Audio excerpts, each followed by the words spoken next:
Today we're super excited to share with you more Dragons Dogma 2, our exclusive gameplay, which you can already watch on the channel if you want it in its sort of walkthrough form. But today, me and 26, we both got to go to Capcom and play this preview, so we're going to walk you through what's happening, how it felt, what the different classes were like, and the nuances that we got to pick up along the way. And this was our second time playing Dragons Dogma 2, but our first time playing these vocations, right, 26? Yeah, it was a big demo that we got to play this time. It was over like 3 hours of actual hands-on compared to the demo that we played last time that was relatively short. And I don't know what's in the water with RPGs this year, because there is a lot of good RPGs, and this definitely feels an exciting one that's coming up. Yeah, and I think my biggest takeaway from this preview was solidifying the actual classes that I want to play. So in this we have Mystic Spearhand, we have Magic Archer, Sorcerer, and Trickster. These are like the advanced and the hybrid vocations that we currently know of. And as you can see here, although we're on the Ballista, the Mystic Spearhand is definitely going to be my go-to. And I think it solidified it for yours as well, right? Yeah, so I'm not actually going to play this. I'm going to be playing the Trickster, and we'll have some Trickster gameplay coming up for you guys. But like, the classes that feel good feel really good.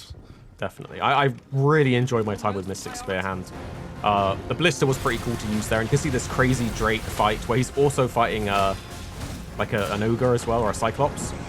Yeah, and that's the thing about this game. It's like really dynamic in a way. For you, it's probably a normal thing coming from like Dragons Dogma 1, but just coming over the hill and seeing like an encounter with a whole big cyclops and a fatty Drake, and you're just like, oh yeah, that was a Drake in the original game. I'm like, wow, like, it's breathing fire. I have to say, I think they've really improved the Drake in this one as well. It looks really cool. The moveset's awesome. And at least at this point in the game, you know, for the preview, it seemed very powerful. Like, this wasn't a walk in the park. You had to be on your toes. But to jump into some gameplay specifics, you can see the Mystic Spearhand here. If you mash the attack button, you do this infinite combo that I'm doing now. And the damage seems decent on it. And you have a lot of control over, like, where you're hitting. And there's different input timings that you can do to actually change the sort of combo string that you go into. And just there you could see this shield, the bubble around me, busted. Is absolutely busted. Beskily has. So you can't block, you can't dodge on this class, but instead you have this shield that makes you invulnerable. You can still get like staggered and knocked over, but you won't take damage, and it only lasts like what, maybe 3 seconds, 3 or 4 seconds. So you're pretty constantly long. having It is, but it's not but like when too you're long. playing, you're constantly having to, like, the biggest thing is keeping this shield up so you can just keep on the offensive. But when you get used to it, and it took a little while to get used to it, but when you do it, it feels really good. You can just see there the Drake kill the Cyclops and our 2 pawns as well. Absolutely could.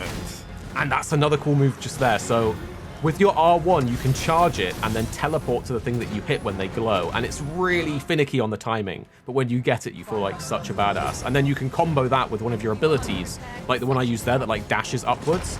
And that let me get straight onto the back of the Drake, but ultimately I fell off and died.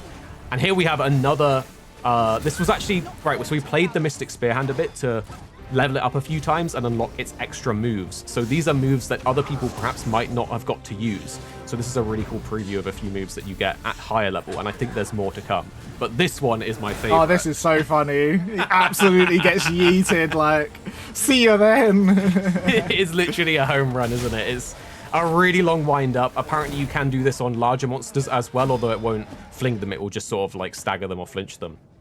But that was one of my favorite moves. And here, 2-6, this was sort of like your discovery, really. You saw this trebuchet while I was running past it, and you were like, pick up a rock. Put the rock down. It so works. we did, and all of the people that were there, you know, the guys that had a lot of time in the demo and set it up and everything, they were like, I didn't even know that was a thing. I've never seen that before. So I love that, you know, when we're just messing about and playing, we do find these new things that seemingly no one else has tried. So that actually unlocked a secret new room, which we might show you guys in another video in the future, but there was some cool goodies in that. And now we have the Magic Archer 2-6. I've told you a lot about the Magic Archer because it was my go-to in the base game. A letdown. Yeah.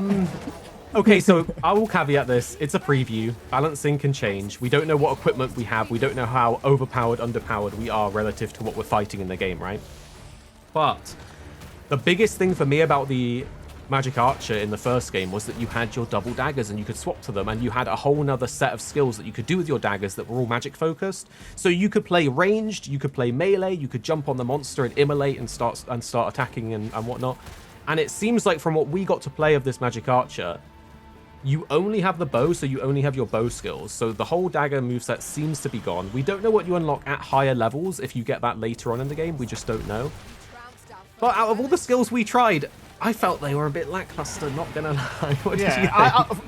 Coming from not playing Dragons Dogma and just taking this for what the class is now, which is just an archer class, it didn't feel good to play like it at all to me, compared to some of the other classes like Mystic Spearhand that felt really good, or the Trickster. It was kind of a mid-class, even for like the damage output that it was doing and the abilities that you've had. But it could be one of those things where it's a more complex class and it will just take you time to get into it. So once we have the full breadth and width of skills in the full game, I do feel like this will be a good class to actually play and have fun with. But in this demo, it's like the class that isn't on my front runners of classes that I want to pick at the moment. Yeah, and considering that I'm someone that plays range, and I think you play ranged classes a lot, it's a bit weird for us to be saying that. Yeah, and again, it's a preview, things can change, it might end up being really good. This is just, you know, literally the hands-on that we got with it in this preview version. And I think it depends what you're fighting as well, right? Because a lot of the creatures have magic resistance or physical resistance, and one class is going to be better than the other depending on the creature. The Griffin's weak to fire as well, so using that fire move is going to be strong here. But even on other creatures, that homing fire arrow seemed to be by far the most damaging move in the moveset, to the point where we just spammed that and it was working significantly better than... Like, look at the chunk on the health bar. I was like a quarter of its health. But we did get to switch over to the Sorcerer to sort of try it out a little bit, because I love my magic classes. I like being a glass cannon. I like doing cataclysmic spells. And in Dragon's Dogma 1, you could do some really cool ones. So you can see here I did an ice move and then I did a lightning move. So we only had access to a few spells here because the class wasn't leveled up when we switched to it. So we had to buy the gear and the staff, and we had to like reassign everything. So it wasn't easy to try the other things like the Trickster and the Sorcerer, but we really wanted to get some footage of it for you guys so you could see it in action. So we demo the moves sort of here on this cliff, and then we're going to use them on some like harpies in a second. And I have to say, the charge times are long. But it's like actually like effective once you actually do drop the spell. Not this one, but some of the other spells in particular. I think the guy just runs out of this one. But yeah, I had the high hopes for that big like frost ball, but the guy just ran out of it, no problem. It might be good on bigger enemies when they're like stuck inside of it and they're too big, you know, to get out of it easily. But wasn't too impressed. This one's a pretty cool one though. This one like siphons the health of the enemy and heals like your white health bar if you have any. So it constantly drains them and constantly heals you. That's going to be good against certain bosses, I feel, as well. Yeah. But kind of like the go-to in the first game was like the Lightning Strike Levin. And you'll see here, still very effective. For anyone that doesn't know, this is the Sorcerer, so this is the advanced version of the Mage, so it has more offensive focus spells. And it was really fun to play in the first game when you started getting higher level. We didn't have all the high level spells here, but we got to demo a few of them there. So I was really happy to try some Sorcerer, and it did feel good. And then we've got the Trickster 2-6, your favorite. This is so tell it. You're gonna play this, right, when the game comes out? Yeah, I'm undecided if I'm gonna play this or the Thief because they're both looking pretty spicy. But people have been showcasing this and saying it feels like an underpowered class, but I feel like it might be one of the most powerful classes because you literally, the pawns in this are so capable of just doing stuff. Even on the other classes, they just wiped out that group. We didn't do any damage to them. That was all the pawns. And we were just trying the most broken things with this class as possible, like standing in the wall paradise, where you trying that basically, and like buffing up your pawns to see what would happen. So what I can say is this big wall that you put down, they can't see through it or go through it. So the first thing I thought was, I'm just going to stand in it. And when you do that, you're just like, they can't do anything. They won't attack you. They won't throw anything at you. You're not invincible, but they're not going to go for you when you're in that wall. So it's a very safe spot to do your big buff animations and stuff like that. One thing that was really interesting, though, like you say, is that people think this might be underpowered because you don't do direct damage, right? But look how much health that Griffin has already lost, and the fight's barely started. This Griffin will actually fly away in a second, so we didn't actually get to beat him because he just noped out. He knew he was getting wrecked and left. This is another one of those classes that we didn't have access to the full abilities as well, because it's one of the classes that we switched over to rather than having a save data for.